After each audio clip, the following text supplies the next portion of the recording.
Hakal batil innal batila kana zahuqa wa la yatakalamuna illa man adina lahu rahmanu wa qala subhanahu. Assalamualaikum warahmatullahi wabarakatuh.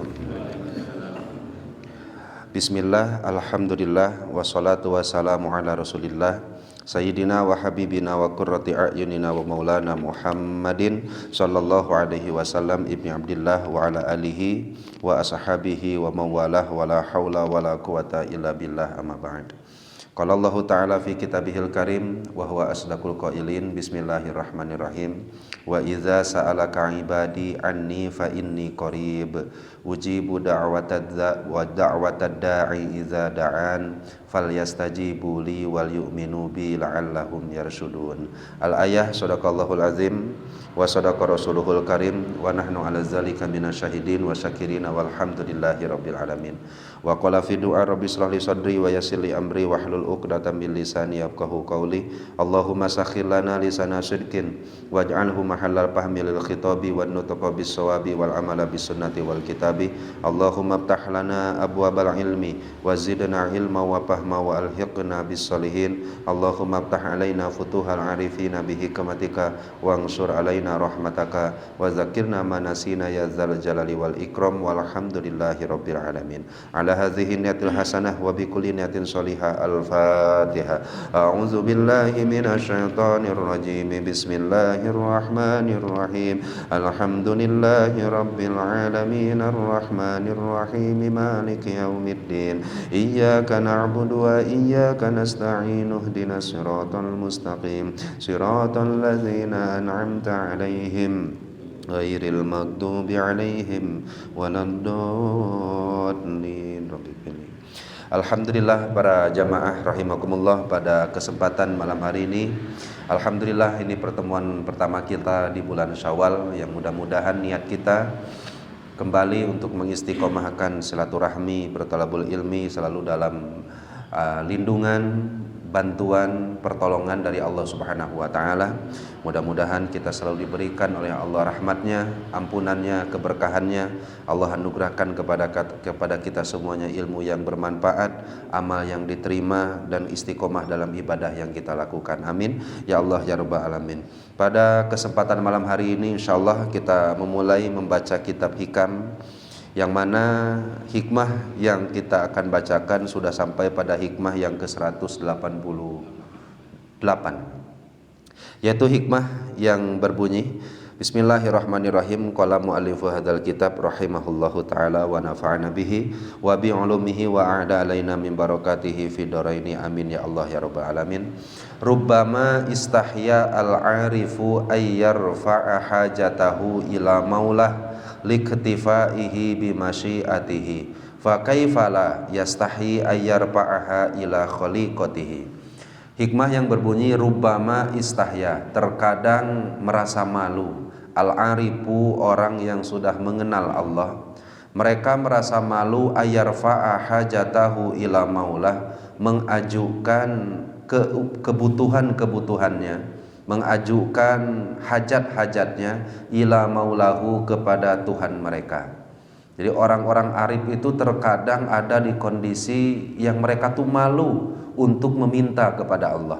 Kenapa? Liktifaihi bimasyiatihi, karena mereka merasa cukup dengan kehendak Allah Subhanahu wa taala.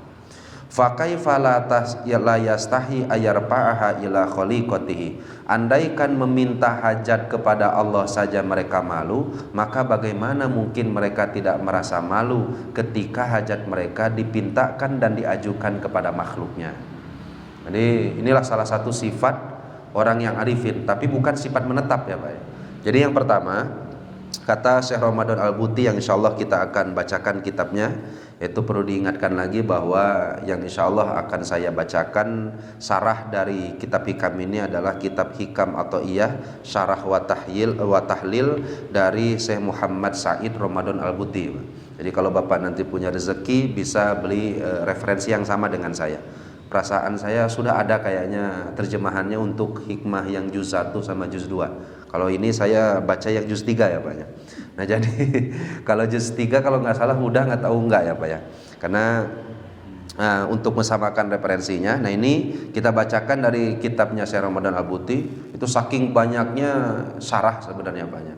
Nah, hebatnya Syekh Ramadan Al-Buti itu mengumpulkan dua makalah, dua pendapat, dua pandangan, yaitu ulama-ulama mutaqaddimin digabungkan dengan ulama kontemporer mutaakhirin. Jadi nanti kita akan mendapatkan ilmu mutaqaddimin di kitab ini, ulama-ulama terdahulu tentunya, kemudian disempurnakan dengan ulama-ulama kontemporer sekarang. Karena kan Syekh Ramadan Al-Buti adalah termasuk ulama kontemporer ya Pak ya, ulama mutaakhirin.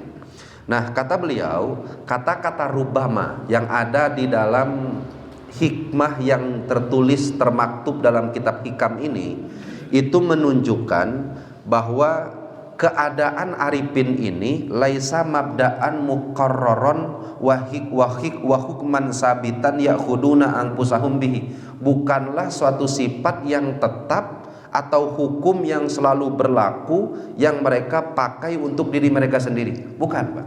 Artinya keadaan di mana seorang hamba malu untuk meminta itu bukan hukum yang terus kontinu seperti itu. Kenapa bisa diambil kesimpulan seperti itu? Karena ada lafaz rubbama. Kalau dalam ilmu nahwu, dalam ilmu balaghah, kata-kata rubbama maknanya litaklil. Litaklil itu artinya sedikit, ya artinya terkadang. Terkadang ada seorang arifin, orang yang sudah dekat dengan Allah, orang yang sudah kenal dengan Allah, mereka mengalami satu keadaan di dalam diri mereka yang keadaan tersebut mendorong mereka untuk malu meminta kepada Allah. Nah, bisa gitu ya, laha awamiluha wa asbabuha, karena ada penyebabnya. Nah, nanti kan beberapa contohnya nanti insyaallah disebutkan oleh Syekh Ramadan Al-Buti. Jadi ini bukan mengada-ngada. Akhirnya oh ini mah sigana nyieun-nyieun hukum-hukum seperti enggak. Karena ada di dalam beberapa bagian kisah dari para nabi atau bahkan pun para sahabat yang mengalami keadaan seperti ini. Artinya mereka punya waktu, punya kesempatan untuk meminta tapi tidak meminta. Nah, timbul pertanyaan, pamah ya al-halul lati yamuru bihal arif. Terus keadaannya apa? Sehingga mendorong mereka untuk merasa malu ketika meminta kepada Allah. Sedangkan Allah adalah tempat kita bergantung. Allahus Somad, Allah yang tempat kita untuk berdoa, Allah yang menyuruh kita untuk ud'uni astajib lakum. Kok diperintah tapi malu? Kira-kira sampai sini masuk logika dulu atau tidak? Diperintah oleh Allah untuk meminta, tapi ada orang yang malu untuk minta. Masuk nggak kira-kira ke logika? Bahkan dalam keterangan kita nyebut, kalau ada hamba yang sebada melakukan ibadah atau dalam kesehariannya lupa untuk berdoa, maka termasuk bagian hamba yang sombong. Dari siapanya? Oh, sombong. Kenapa sombong? Ya karena kamu tuh sosok yang penuh dengan kebutuhan, sosok yang penuh dengan kekurangan. Sedangkan Allah adalah tempat untuk meminta, untuk menyempurnakan kekurangan dan kebutuhanmu. Ya sombong sekali ketika kamu tidak memohon dan meminta kepada Allah. Tuh bening keterangan-keterangannya kan mendorong kita untuk. Nah, makanya kata Syekh Ramadan Al-Buti, jangan cepat-cepat ambil kesimpulan ketika hikmah ini baru terdengar oleh telinga kita. Karena pertama ada kata-kata rubbama. Rubbama itu artinya terkadang. Artinya terkadang berarti ini bukan keadaan yang selalu menetap di diri seorang hamba. Yang kedua, keadaan tersebut datang dan pergi itu ada penyebabnya. Nah, maka kita akan cari apa penyebab seorang hamba bisa merasa malu kepada Allah, meminta, bermunajat untuk memenuhi hajat kebutuhannya. Maka kata Syekh Ramadan Al-Buti, innal arifa yakunu fitil kal halati. Seorang yang arif kepada Allah dalam keadaan seperti tadi, yaitu keadaan malu kepada Allah untuk meminta, ialah mustaghriqon bi masyairi siqati at-tammah. Mereka tengah tenggelam dalam keadaan kepercayaannya yang utuh, yang sempurna kepada Allah. Percaya, siqoh, tawakal, pasrah, sumerah, percaya dengan hukum-hukum Allah, bihikmatillahi wa rahmatihi, dan hikmah yang telah Allah persiapkan dan rahmat yang terkandung di dalamnya. Ini keadaan yang pertama. Jadi keadaannya adalah seorang arif ketika dia malu meminta kepada Allah, hatinya tengah tenggelam dalam perasaan sangat percaya terhadap hikmah dan rahmat Allah. Ini keadaannya sudah seperti itu, tengah tergolabah, terkalahkan, terlindihkan oleh keadaan yang memang pada saat itu dia yakin Allah menolongnya, dan pertolongan Allah Subhanahu wa taala adalah yang terbaik dari isi permintaannya. Kan ini Bang, ketika kita menyadari bahwa apa yang kita pinta adalah sesuatu yang mungkin belum terbaik untuk kita, lalu siapanya? Maka yang terbaik adalah menyerahkan semuanya yang semua yang kita inginkan untuk menyelesaikan masalah itu adalah dengan apa yang Allah takdirkan saja. Karena nggak mungkin Allah memberikan sesuatu kepada hamba kecuali sesuatu itu pasti yang terbaik. Nah, keadaannya udah seperti itu. Makanya kan nanti contohnya adalah nanti sebelum kita ke sana kita baca dulu. Nah, sehingga perasaan tadi tahjubuhu hadhil masyairu an ru'yati rogobatihi, boro-boro mau melihat keinginan, boro-boro mau melirik merasa butuh terhadap keinginan nafsunya, keinginan dirinya, boro-boro bisa melihat itu. Nah, perasaan tergolabah tadi, perasaan yang menguasai hatinya bahwa Allah, dia pasrah, dia percaya dengan hikmah dan rahmat Allah itu telah menutup dari pandangan dirinya terhadap keinginannya dirinya sendiri. Jadi boro-boro mau melihat keinginan dirinya, tapi yang ada di dalam hati adalah perasaan yakin terhadap rahmat dan keputusan Allah. Udah tertutup dengan itu. Siga-siga ketika kita dalam keadaan sakit, keadaan sakit yang terasa adalah sakit, tapi nikmat Allah yang lain, istri kita sehat, anak-anak kita sehat, rezeki kita masih lancar diberikan oleh Allah. Punten Pak, yang di dalam hati yang menguasai sakitnya atau nikmatnya? Yang di dalam hati, nikmatnya atau sakitnya Pak? Golibnya kita tentu yang dikuasai, menguasai hati kita adalah sakitnya, balahinya.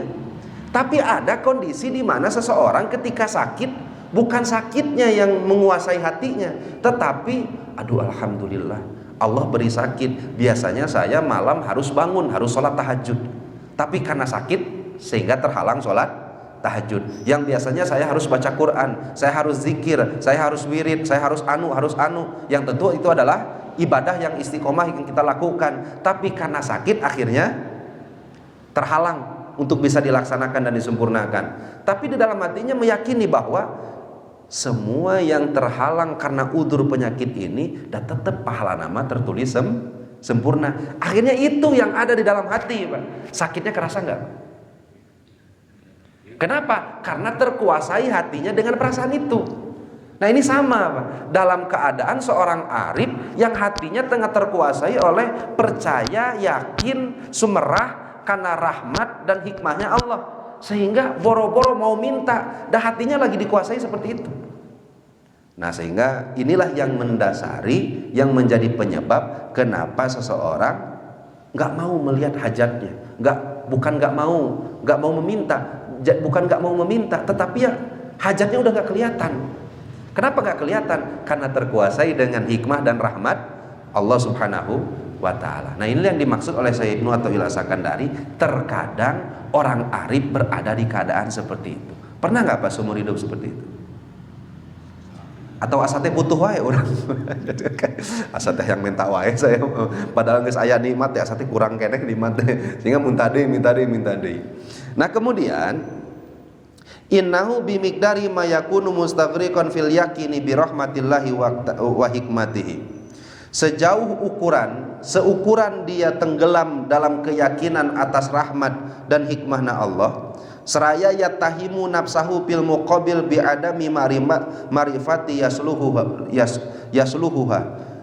Berbarengan dengan itu dia pun merasa dirinya nggak tahu untuk masa depannya apa yang terbaik untuk dirinya.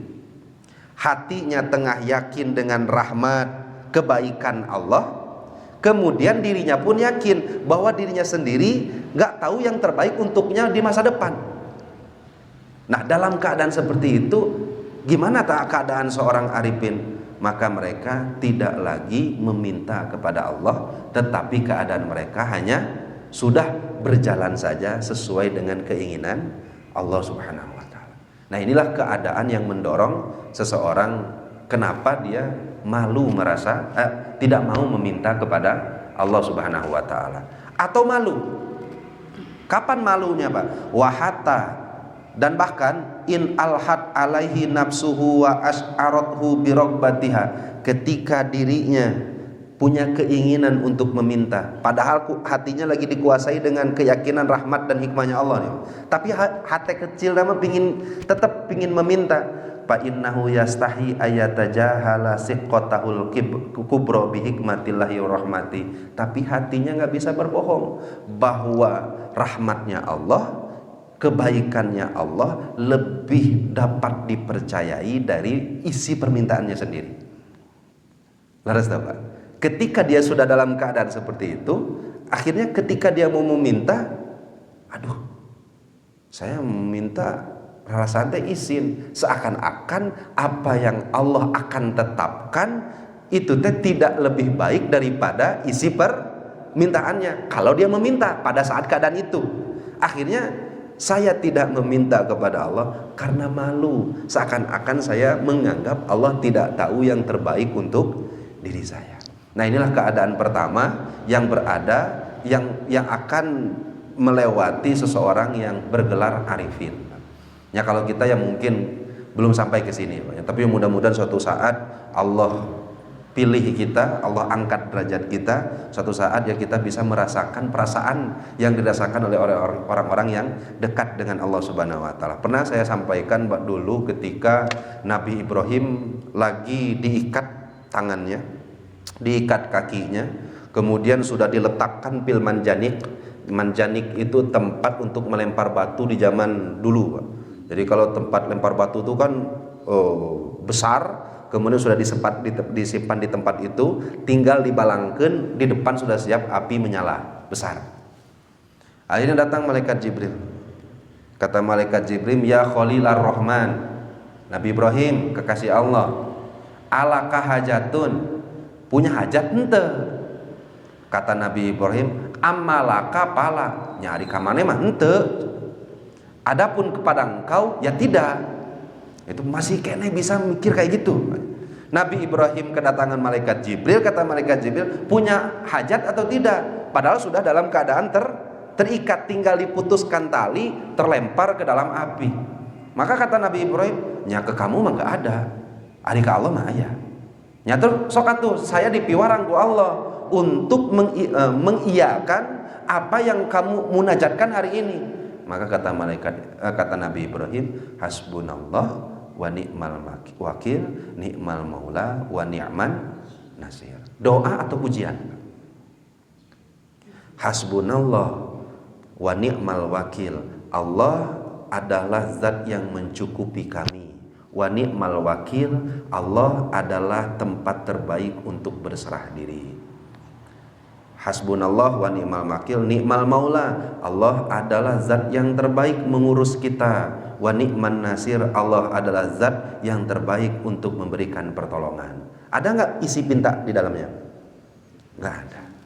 Akhirnya dibalangkanlah Nabi Ibrahim sampai diabadikan dalam Al-Quran, wa qulna ya naru kuni bardau wa salaman ala Ibrahim, wahai api jadilah dingin dan berikanlah keselamatan kepada Nabi Ibrahim. Andaikan pada saat itu Nabi Ibrahim meminta, ya Allah, saya tekan geus berjuang berdakwah di jalan Engkau, saya geus ngajak Raja Namrud, saya sudah acak-acak pantungnya, bahkan patungnya semuanya saya hancur-hancurkan, disisakan yang besar, tapi kok balasannya seperti ini. Ya Allah, selamatkanlah saya. Mungkin ada nggak ayatnya dalam Al-Quran yang tadi?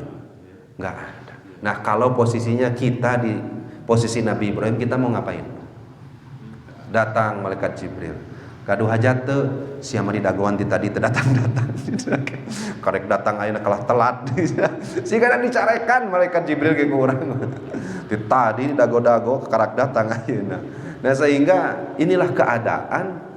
Tapi nanti di sisi lain, Pak, Nabi Ibrahim pun punya kondisi di mana beliau meminta kepada Allah. Dalam surah Al-Baqarah, wa idz qala Ibrahimu rabbi ja'al hadza baladan aminan warzuq ahlahu minas samarati man amana minhum billahi wal yaumil akhir. Ketika sudah bangun pondasi Ka'bah, kemudian Nabi Ibrahim berdoa beserta Nabi Ismail, isi doana rabbi ja'al hadza baladan amina, ya Allah jadikanlah negeri Mekah ini negeri yang aman. Warzuq ahlahu minas samarati man amana minhum billahi wal yaumil akhir, beri rezeki yang curcor, beri rezeki yang berkah berlimpah untuk negeri yang aman ini. Makanya kan sunat ketika kita menepati satu tempat, maka yang diminta terlebih dahulu jangan rezeki tapi amannya. Karena Nabi Ibrahim juga ketika menempati pertama kali kota Mekah, yang dipinta kepada Allah adalah keamanannya. Ya Allah, setelah aman baru dipinta rezekinya. Timbul pertanyaan, berarti nggak percaya ke Allah ayat Nabi Ibrahim? Nggak percaya dengan hikmah dan rahmatnya Allah, seperti keadaannya yang ketika mau dilempar oleh Raja Namrud, takumaha. Nah, ini kondisi yang lain. Ada kondisi yang lain, yang kalau di kondisi ini malah bagusnya berdoa. Kalau di kondisi yang pertama tadi malah bagusnya jangan berdoa. Sampai sini bisa dipaham. Asal pernahnya kita kaji di hikmah yang sebelumnya, banyak ada kondisi di mana seorang itu lebih baik jangan berdoa. Ada juga kondisi di mana seseorang itu lebih baik berdoa. Pernah ya Pak ya? Yang 2 tahun lalu lah. Itu lumanate ya. Nah, ini kondisinya seperti itu, di mana seorang hamba sudah merasa yakin, sudah merasa malu, yakin atas rahmat dan kebaikan Allah, sehingga mau meminta jadi malu. Karena seakan-akan kebaikan itu nggak bisa hilang dari penguasaan di dalam hatinya. Karena perasaan itu yang lagi menguasai hatinya. Nah, sehingga ada suatu kisah lagi. Ini teh wallahu alam, belum saya cek banyak, nggak tahu sahabat, nggak tahu tabiin, nggak tahu ulama. Cuma namanya ada, yaitu Umron bin Husain.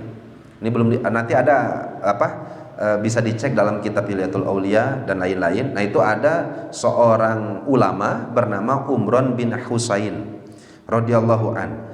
Beliau suatu ketika sakit parah sekali. Wallazi asbatahu ala saririn min khusin nakhal kurubata salasina aman. Saking parahnya penyakitnya ini menyebabkan beliau terbaring di atas ranjangnya kurang lebih 30 tahun. 30 tahun. Sakit sesakit-sakitnya.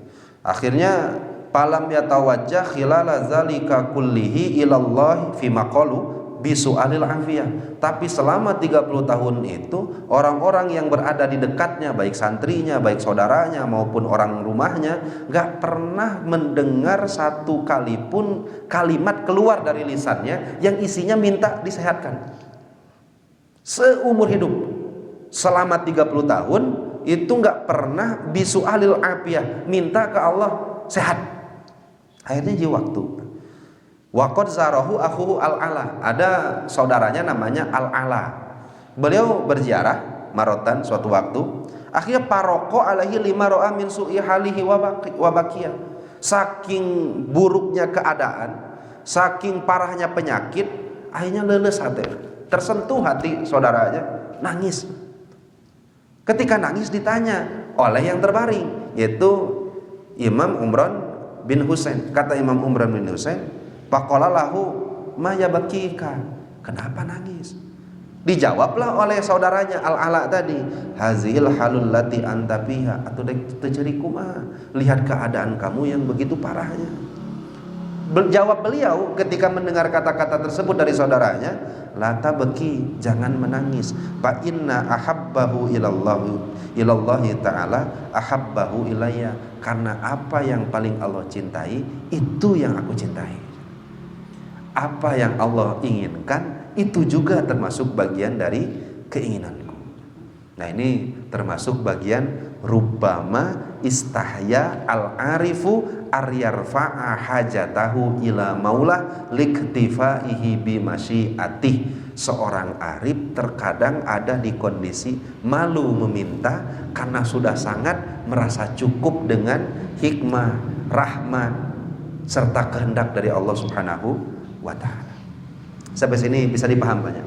Keadaan yang pertama.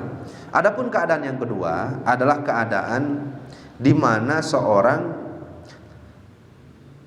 yang istighraq min fi masyairiz zulli wal ubudiyati lillah. Keadaan yang mendorong bukan lagi malu, tapi harus meminta kepada Allah.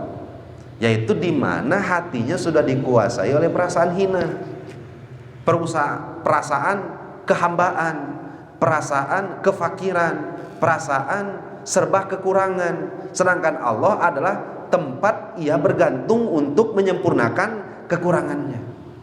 Ia diperintah, tapi dia gak bisa memenuhi perintah. Sok dah teu bisa apa? Aqimus sholat, dirikanlah sholat. Kira-kira apa? Ini hati kecil kita saja, gak perlu dijawab oleh lisan. Oleh hati kecil kita dijawab. Ketika Allah perintahkan aqimus sholat, sholat yang dimaksud oleh Allah, sudah bisakah kita dirikan, Pak? Dan ketika Allah perintahkan ayo puasa di bulan Ramadan, puasa yang kata Allah akhirnya la'allakum tattaqun itu sudah bisa belum kita lakukan? Ya, akhirnya kan kita diperintah, tapi dalam hati kecil kita merasa aduh asa teu bisa sagalana. Akhirnya untuk menutupi kelemahan itu, untuk menutupi kekurangan itu, tiada lain tiada bukan kita harus apa? Harus berdoa. Nah kemudian yang kedua keadaannya adalah di mana seorang hamba dikuasai hatinya dengan perasaan fakir, bagaimana? Fakir itu keadaan di mana seseorang serba butuh kepada Allah. Kersakit ya butuh, kersehat ya butuh supaya nggak sakit. Kerada ya butuh karena supaya tidak ditiadakan ketidakadaannya. Ketika tidak ada tetap butuh supaya diadakan. Akhirnya dia berpikir ketika hidup di dunia butuh Allah, ketika dikubur ya butuh Allah, bangkit dari kubur ya butuh Allah, engkerek ngaliwat sirat antara surga dan neraka ge tetap butuh Allah. Sudah di surga juga butuh kene teh kepada Allah.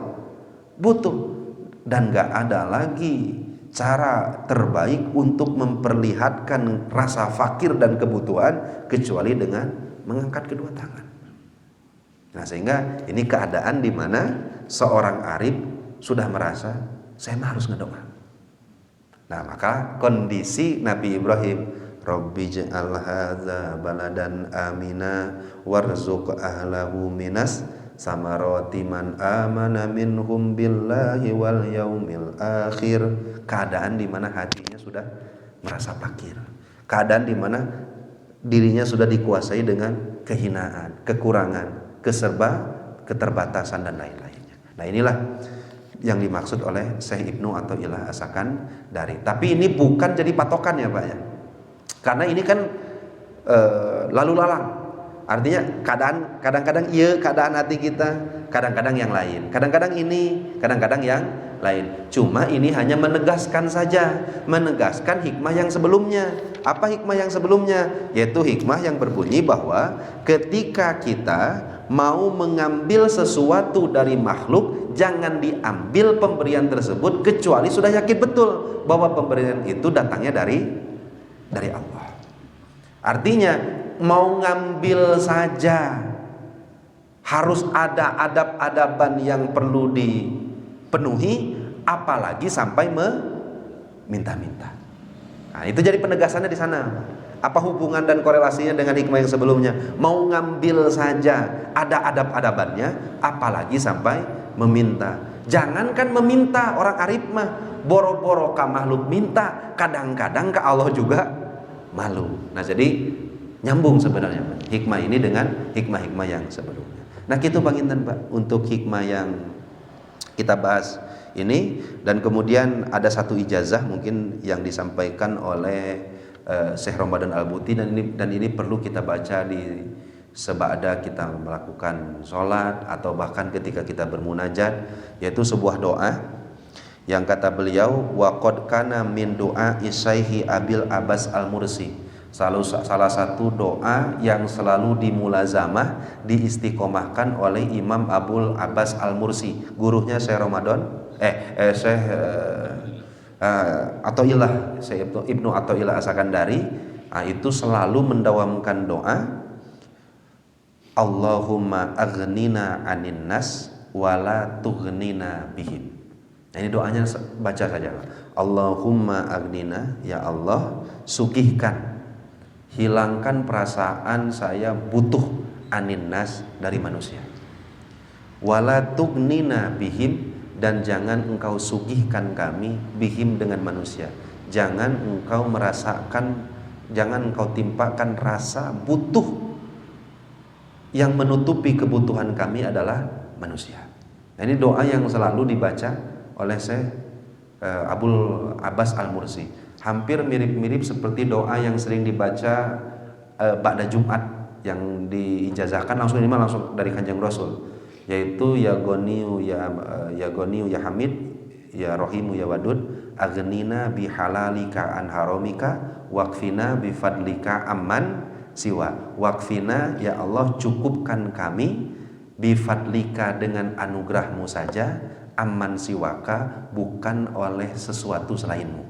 Jadi ya kami merasakanlah kecukupan itu hanya dengan anugerahmu saja, bukan oleh sesuatu selainmu. Ini hampir-hampir mirip ya Pak ya, isi kandungannya. Allahumma aghnina anin nas wala tughnina bihim. Ya Allah, sugihkan kami dari manusia, dan jangan buat kami sugih bihim, sebab manusia.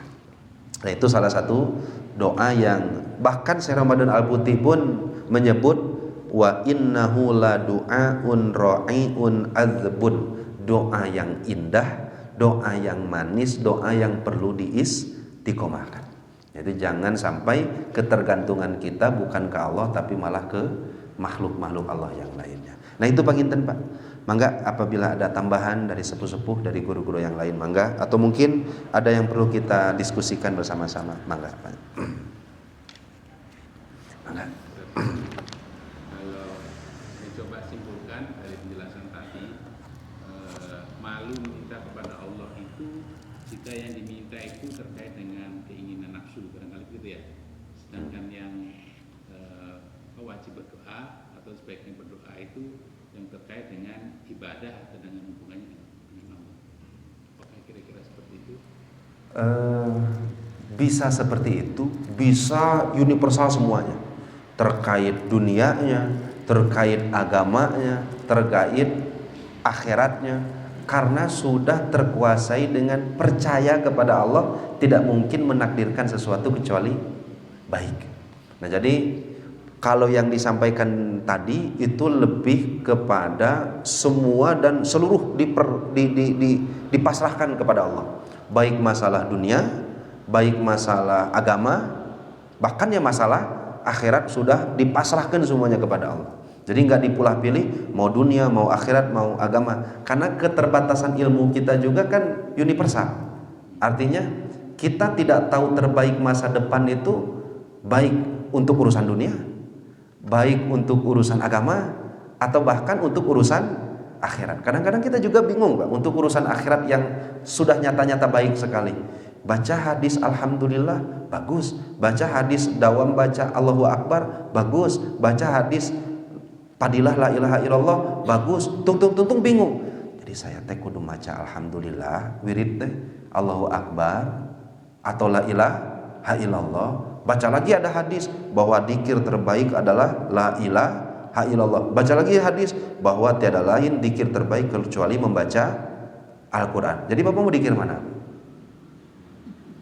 Pokoknya bingung. Ya akhirnya kan boro-boro masalah duniawi, masalah ukhrawi saja kita tidak tahu yang maslahat untuk kita yang mana. Akhirnya kondisi arifin tadi, kondisi mereka itu tidak meminta dari mana, dari segala aspek. Mereka sudah pasrahkan semuanya kepada Allah. Gitu Pak Intan. Boleh. Kalau yang dimaksud dengan muslimun itu kalau tidak saya salah pahamkan itu yang berserah diri. Betul. Nah, dalam hal itu kalau orang masih meminta itu apakah masih masuk kategori berserah diri, kecuali meminta dalam arti hanya memang menunjukkan ibadah gitu loh, ya. Bukan untuk mendapatkan Betul. apa yang diminta. Betul. Jadi muslimun, ada ayat ya ayuhan wala tamutunna illa wa antum muslimun. Ketika Bapak mengartikan itu, nah ini saya mau minta dulu persamaan frekuensi di antara kita. Jadi nanti muslimun kita nanti sama dulu frekuensinya. Muslimun itu artinya muslim atau berserah diri.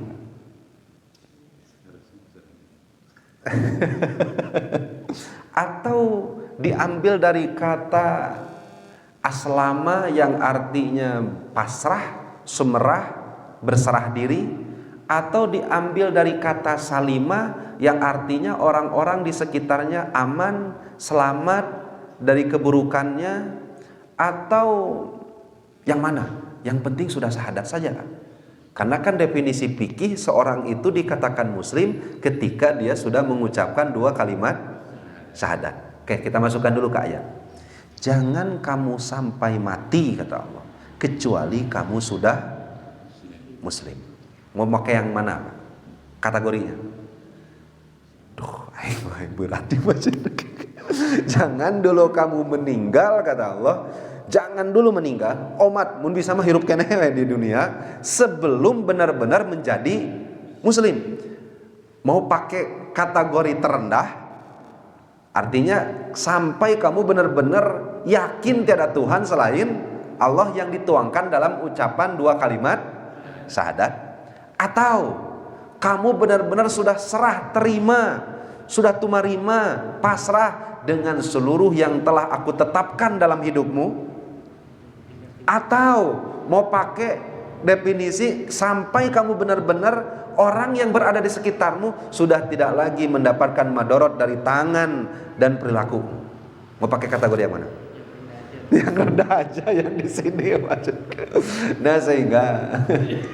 Nah sehingga ketika kita nanti bahas muslim, tentu nanti akan ada grade-nya masing-masing. Jadi nanti jangan sampai saya ngaji fikih. Kenapa ya fikih, dalam fikih muslimnya grade-nya beda dengan grade yang ada di dalam kitab hikam atau tasawuf? Ya betul. Karena nanti tatanan hati yang akan dirubah di dalam kitab tasawuf. Sedangkan dalam kitab fikih itu bagaimana seseorang sudah dianggap sah saja secara syarat dan ketentuan gitu. Nah akhirnya ketika tadi Bapak bertanya, ketika muslim berdoa yang artinya adalah berserah diri kepada Allah, pasrah terhadap ketentuan Allah, apakah doa tadi akan nyacat terhadap derajat kemuslimannya atau predikat kemuslimannya? Nah, kalau kondisinya yang kedua tadi, yaitu kondisi di mana seperti kondisi Nabi Ibrahim, seorang muslim yang hatinya sudah terkuasai dengan hakikat sifat seorang hamba yaitu fakir, maka malah berdoa akan menambah kualitas predikat muslimnya itu sendiri. Tapi kalau keadaannya seperti Nabi Ibrahim yang pertama, di mana seseorang terkuasai hatinya dengan sudah percaya saja, pasrah saja dengan apa yang Allah tentukan, toh selama ini yang Allah takdirkan dalam hidup kita nggak ada tuh yang buruk-buruk, semuanya pasti yang terbaik. Malah berdoa itulah yang dianggap oleh ulama nyacat karena predikat berserah dirinya ini. Gitu panten namanya. Nah jadi tergantung kondisi yang ada di dalam hati. Tapi versi muslim yang berserah diri ya Pak ya, bukan versi muslim yang hanya syahadat. Gitu panten cekap. Mangga. Jadi mungkin di antara kita pernah mengalami beberapa kondisi dan seperti yang Ustaz sampaikan. Betul. Jadi ada suatu kondisi yang memang akhirnya sudah mentok itu Ustaz. Akhirnya tidak bisa mau minta apa lagi gitu. Betul.